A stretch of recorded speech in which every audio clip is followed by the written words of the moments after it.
Frog and Toad Together by Arnold Lebel. A list. One morning, Toad sat in bed. "I have many things to do," he said. "I will write them all down on a list so that I can remember them." Toad wrote on a piece of paper, "A list of things to do today." Then he wrote, "Wake up." "I have done that," said Toad, and he crossed out, "Wake up."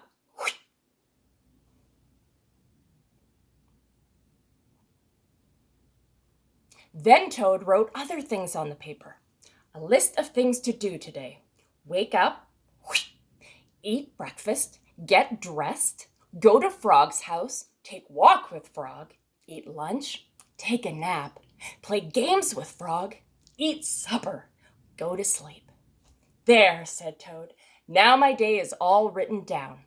He got out of bed and had something to eat. Then Toad crossed out, "Eat breakfast." Toad took his clothes out of the closet and put them on. Then he crossed out, "Get dressed." Toad put the list in his pocket. He opened the door and walked out into the morning.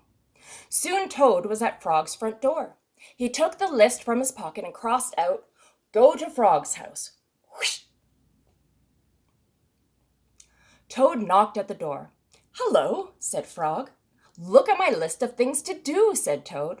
"Oh," said Frog, "that is very nice."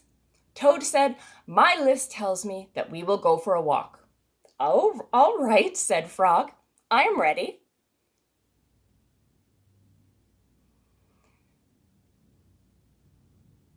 Frog and Toad went for a long walk. Then Toad took the list from his pocket again. He crossed out, "Take walk with Frog." Just then there was a strong wind. It blew the list right out of Toad's hand. The list blew high up into the air. "Help!" cried Toad. "My list is blowing away. What will I do without my list?" "Hurry," said Frog. "We will run and catch it." "No," shouted Toad. "I cannot do that." "Why not?" asked Frog.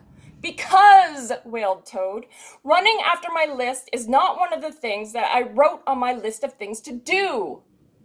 Frog ran after the list. He ran over hills and swamps, but the list blew on and on. At last, Frog came back to Toad. "I'm sorry," gasped Frog, "but I could not catch your list." "Blah," said Toad.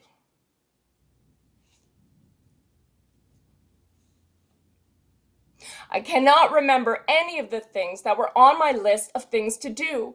I will just have to sit here and do nothing," said Toad. Toad sat and did nothing. Frog sat with him. After a long time, Frog said, "Toad, it is getting dark. We should be going to sleep now." "Go to sleep!" shouted Toad. "That was the last thing on my list." Toad wrote on the ground with a stick, "Go to sleep," and then he crossed it out. "There," said Toad. "Now my day is all crossed out." "I am glad," said Frog. Then Frog and Toad went right to sleep.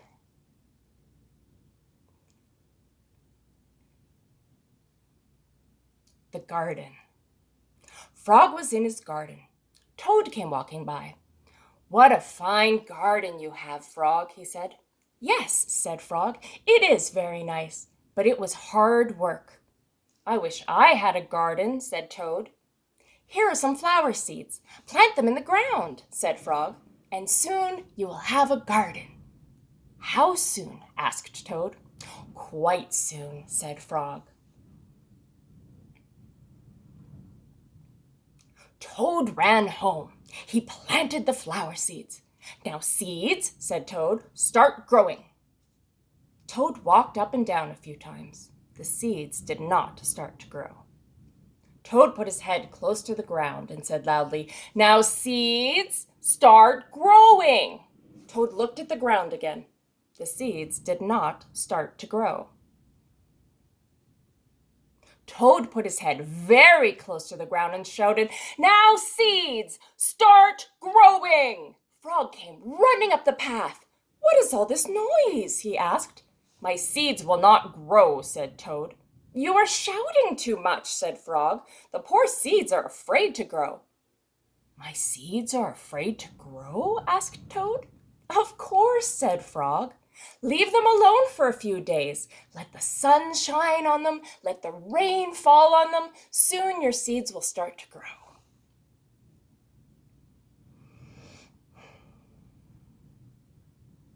That night, Toad looked out of his window. Drat, said Toad. My seeds have not started to grow. They must be afraid of the dark. Toad went out to his garden with some candles. I will read the seeds a story, said Toad. Then they will not be afraid. Toad read a long story to his seeds. All the next day, Toad sang songs to his seeds. And all the next day, Toad read poems to his seeds. And all the next day, Toad played music for his seeds. Toad looked at the ground. The seeds still did not start to grow. What shall I do? Cried Toad. These must be the most frightened seeds in the whole world. Then Toad felt very tired and he fell asleep. Toad, Toad, wake up, said Frog. Look at your garden. Toad looked at his garden. Little green plants were coming up out of the ground. At last, shouted Toad, my seeds have stopped being afraid to grow. And now you will have a nice garden too, said Frog. Yes, said Toad. But you are right, Frog. It was very hard work. Cookies. Toad baked some cookies. These cookies smell very good, said Toad. He ate one. And they taste even better, he said. Toad ran to Frog's house. Frog, Frog, cried Toad, taste these cookies that I have made. Frog ate one of the cookies. These are the best cookies I have ever eaten, said Frog.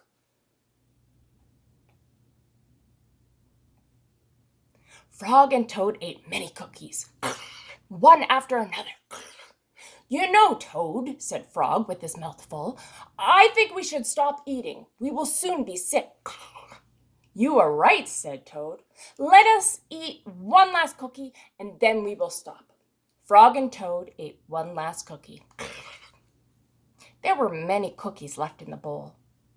Frog, said Toad, let us eat one very last cookie and then we will stop. Frog and Toad ate one very last cookie. We must stop eating, cried Toad as he ate another. Yes, said Frog, reaching for a cookie. We need willpower. What is willpower? Asked Toad. Willpower is trying hard not to do something that you really want to do, said Frog. You mean like trying not to eat all these cookies? Asked Toad. Right, said Frog. Frog put the cookies in a box. There, he said. Now we will not eat any more cookies. But we can open the box, said Toad. Oh, that is true, said Frog. Frog tied some string around the box. There, he said. Now we will not eat any more cookies. But we can cut the string and open the box, said Toad. Oh, that is true, said Frog. Frog got a ladder. He put the box up on a high shelf. There, said Frog. Now we will not eat any more cookies. But we can climb the ladder and take the box down from the shelf and cut the string and open the box, said Toad. Oh, that is true, said Frog. Frog climbed the ladder and took the box down from the shelf. He cut the string and opened the box. Frog took the box outside. He shouted in a loud voice, Hey, birds, here are cookies. Birds came from everywhere. They picked up all the cookies in their beaks and they flew away. Now we have no more cookies to eat, said Toad sadly. Not even one. Yes, said Frog, but we have lots and lots of willpower. You may keep it all, Frog, said Toad. I'm going home now to bake a cake. Dragons and Giants.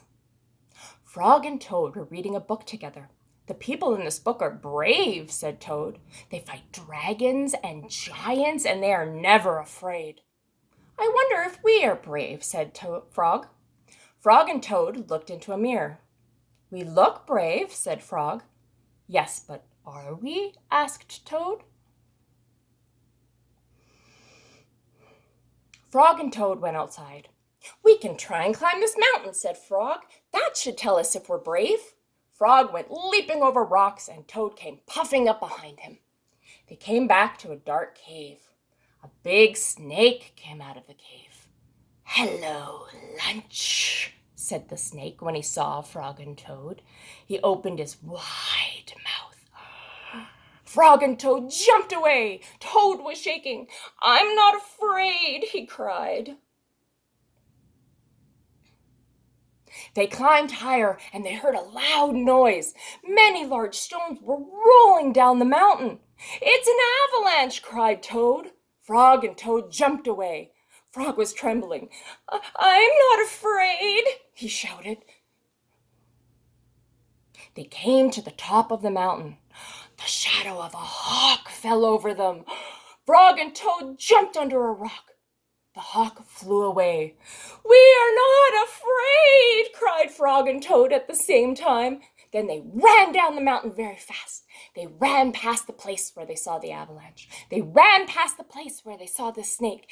They ran all the way to Toad's house. Frog, I am glad to have a brave friend like you, said Toad. He jumped into the bed and pulled the covers up over his head. And I am happy to know a brave person like you, Toad, said Frog. He jumped in the closet and shut the door. Toad stayed in the bed, and Frog stayed in the closet. They stayed there for a long time, just feeling very brave together.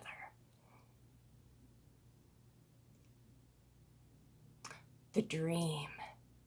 Toad was asleep, and he was having a dream. He was on stage, and he was wearing a costume. Toad looked out into the dark. Frog was sitting in the theater.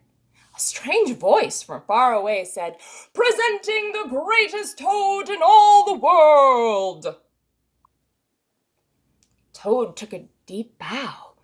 Frog looked smaller as he shouted, "Hooray for Toad!" "Toad will now play the piano very well," said the strange voice. Toad played the piano, and he did not miss a note. "Frog!" cried Toad. "Can you play the piano like this?" "No," said Frog. It seemed to Toad that Frog looked even smaller. "Toad will now walk on a high wire, and he will not fall down," said the voice. Toad walked on the high wire. "Frog!" cried Toad. "Can you do tricks like this?" "No," peeped Frog, who looked very, very small.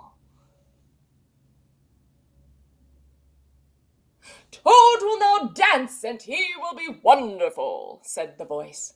"Frog, can you be as wonderful as this?" asked Toad, as he danced all over the stage. There was no answer. Toad looked out into the theater.